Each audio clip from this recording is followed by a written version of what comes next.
तो जमीन पर महिला का शव पड़ा हुआ मिला। महिला की गला रेत कर बेरहमी से हत्या की गई है। फिलहाल पुलिस ने इस हत्या की गुत्थी को सुलझाने के लिए कई टीमें गठित कर दी है। सारी एक ही होगी। हाँ तो है।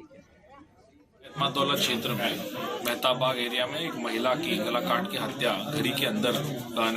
डेड बॉडी घर के अंदर मिली है। बॉडी को अभी पंचायतनामा भर के पोस्टमार्टम के लिए भेजा जा रहा है। उनके जो भी परिजन है उनसे तहरीर प्राप्त करके इसको मुकदमा भी किया जाएगा। विविध इसमें जो एंगल्स है सब पे जो है काम किया जाएगा। मौके पे सभी अधिकारी, पुलिस फोर्स टीम, थानाध्यक्ष सब पहुंच गए। अब खबर है उत्तराखंड के रामनगर से, जहां बीजेपी नेता मदन जोशी के चचेरे भाई का शव कंचनपुर छोई में घर के पास मिला है। बताया जा रहा है कि इंद्र बीती रात घर के पास बने एक ढाबे में किसी बर्थडे पार्टी में गया था। उसके बाद वह घर नहीं लौटा। सुबह उसका शव घर के पास मिला है। परिजनों ने इंद्र जोशी की हत्या की आशंका जताई है। पुलिस अब पूरे मामले की छानबीन में जुटी है। अन्य जानकारी, उस व्यक्ति का नाम इंद्र जोशी है जिसकी मृत्यु हुई है। उसकी मृत्यु के संबंध में उसके परिजनों के द्वारा जो आशंका व्यक्त की गई, इस संबंध में पुलिस जो है प्रारंभिक पूछताछ कर रही है। पुलिस द्वारा की गई पूछताछ में अभी तक ये प्रकाश में आया कि यहाँ पर इन लोगों की एक पार्टी रात में थी, जिसमें ये व इसके मृतक व उसके मित्र गण उसमें सम्मिलित हुए थे। उसके पश्चात यह व्यक्ति अपने घर नहीं गया, यहीं पर रुक गया था, सो गया था। बुलंदशहर में पुलिस ने नाबालिग लड़की के साथ रेप के आरोपी को गिरफ्तार किया है। आरोप के मुताबिक जब पीड़िता के मां बाप मजदूरी करने के लिए घर से बाहर गए थे, तब किराएदार की तरह रहने वाले उसके रिश्तेदार ने ही रेप किया और फिर फरार हो गया। पीड़िता ने परिजनों के घर आने पर आपबीती बताई और थाने पहुंचकर इसकी शिकायत दर्ज कराई है, जिसके बाद पुलिस ने आरोपी युवक को धर दबोचा है। पुलिस ने पीड़िता को मेडिकल जांच के लिए अस्पताल में भर्ती कराया है।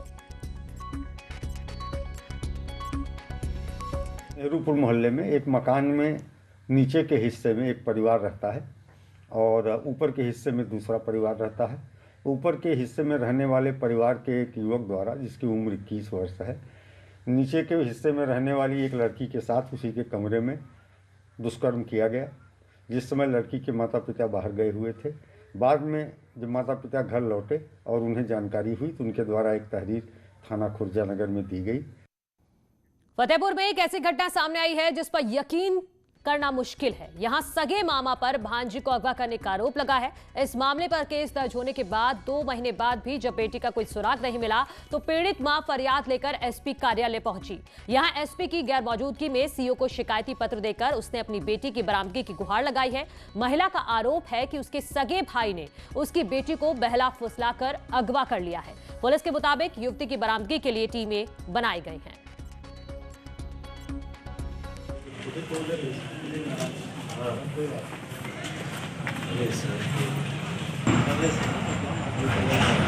ये मुकदमा पंजीकृत किया गया है 37/20 थाना हदगांव में। नाबालिग लड़की है सरिता देवी, जिसके संबंध में टीम गठित की गई है बरामदगी करने के लिए। इसने एलिगेशन लगाया है कि भाई ले गए हैं। इस संबंध में विवेचना की जा रही है कि भाई का क्या रोल। आगे बढ़ते हैं। बरेली में दूसरे समुदाय के लड़के से लव मैरिज करने के बाद लड़की ने एसएसपी से अपने ससुराल वालों की सुरक्षा की गुहार लगाई है। लड़की ने खुद के परिजनों से जान का खतरा बताया। लड़की का कहना है कि वो बालिग है और उसने अपनी मर्जी से शादी की है, इसीलिए उसके पति और पति के दोस्तों को परेशान ना किया जाए। वायरल वीडियो के आधार पर पुलिस मामले की तफ्तीश कर रही है। आपको बता दें कि मुस्लिम समाज की लड़की ने हिंदू रीति रिवाज से हिंदू युवक से मंदिर में शादी की थी। काफ़ी मामले आते हैं जिसमें 2 अलग अलग समुदाय के लोग एक दूसरे से शादी करते हैं। उसके बाद कई बार उनके परिवार वाले इसके खिलाफ होते हैं। तो इसमें जो सामान्यतः जो परिवार है उसके द्वारा मुकदमा लिखा जाता है और इसमें इसके बाद जो अगर लड़का या लड़की दोनों अगर बालिग हैं और उनकी अपनी स्वतंत्र उनकी मर्जी से अगर वो ऐसा कर रहे हैं तो इसमें उसके बाद उसमें न्यायालय में बयान कराए जाते हैं और उसके बाद न्यायालय में बयान कराने के बाद जो भी वो वहाँ पर अपना बयान देते हैं उसके आधार पर फिर आगे कार्रवाई उसमें तय होती है। हरदोई की पिहानी पुलिस ने ग्रामीण बैंक ऑफ आर्यवर्ता के पूर्व शाखा प्रबंधक को पिहानी बस अड्डे से गिरफ्तार किया है। इसके ऊपर बैंक में 34 लाख रुपए से ज्यादा की धोखाधड़ी करने का केस दर्ज कराया गया था। पुलिस ने इसकी गिरफ्तारी के लिए 25,000 का इनाम घोषित किया हुआ था इसके खिलाफ, और इसके खिलाफ साल 2018 में पिहानी में मुकदमा पंजीकृत किया गया था। तो हरदोई से एक खबर है जो हम आपको बता रहे हैं। 34 लाख की धोखाधड़ी का ये पूरा मामला है। 25,000 का इनाम भी घोषित किया गया था आरोपी पर। और आरोपी कौन है? बैंक ऑफ आर्यवर्ता के पूर्व शाखा प्रबंधक को पिहानी बस अड्डे से पुलिस ने गिरफ्तार किया है, जिस पर आरोप है कि 34 लाख रुपए से ज्यादा की धोखाधड़ी उसने की है। फिलहाल पुलिस ने उसको गिरफ्तार कर लिया है। पुलिस ने पिछले लंबे वक्त से इस आरोपी की तलाश थी, जिसके बाद इस पर 25,000 का इनाम भी घोषित किया गया था और अब पुलिस को ये बड़ी कामयाबी मिली है।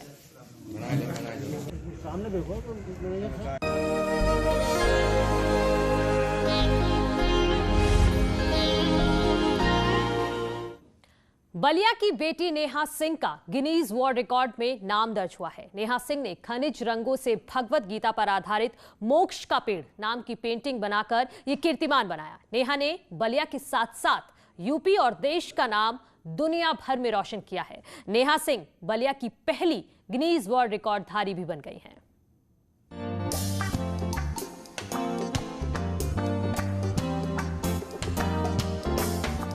कुछ अलग करने का हौसला और मजबूत इरादे हों तो कोई भी सपना सपना नहीं रह जाता। बलिया की बेटी नेहा ने भी एक सपना देखा था कि उसके जिले का नाम विश्व स्तर पर जाना जाए, लेकिन ये सपना खुली आंखों से देखा गया था। शायद इसीलिए वो ख्वाब मुकम्मल हो सका। नेहा ने लॉकडाउन के दौरान अप्रैल में घर बैठकर खनिज रंगों से एक पेंटिंग बना डाली। खनिज रंगों से भगवत गीता पर आधारित मोक्ष का पेड़ नाम की इस पेंटिंग का साइज 62.72 स्क्वायर मीटर यानी कि 675.36 स्क्वायर फीट है। बलिया का नाम पहली बार गिनीज वर्ल्ड रिकॉर्ड में दर्ज हुआ है। ये फर्स्ट टाइम है और बीएचयू के 100 वर्षों के काल में पहली बार किसी ने अध्ययन के साथ साथ गिनीज वर्ल्ड रिकॉर्ड में अपना नाम दर्ज कराया है। तो डीएम सर यहाँ पे पेंटिंग देखने आए थे जो 62.72 स्क्वायर मीटर था, जिनका उन्होंने बधाई भी दिया और साथ ही गिनीज वर्ल्ड रिकॉर्ड का जो सर्टिफिकेट है उन्होंने सर्टिफिकेट भी दिया। नेहा ने अपनी पेंटिंग में भगवत गीता के 18 अध्यायों को पेड़ के 18 शाखाओं में और एक शाखाओं में 1 से 18 पत्तों का चित्रण करके ऊपर कमल और ओम से मोक्ष प्राप्ति का सुंदर चित्रण प्रस्तुत किया है। काशी हिंदू विश्वविद्यालय के वैदिक विज्ञान केंद्र के पहले सत्र की छात्रा नेहा सिंह वैदिक साहित्य में ज्यादा रुचि होने के चलते ललित कला में पोस्ट ग्रेजुएशन करने के बाद से ही वैदिक विज्ञान, उपनिषद, भगवत गीता, भारतीय संस्कृति जैसे विषय में लगातार शोध कर रही हैं।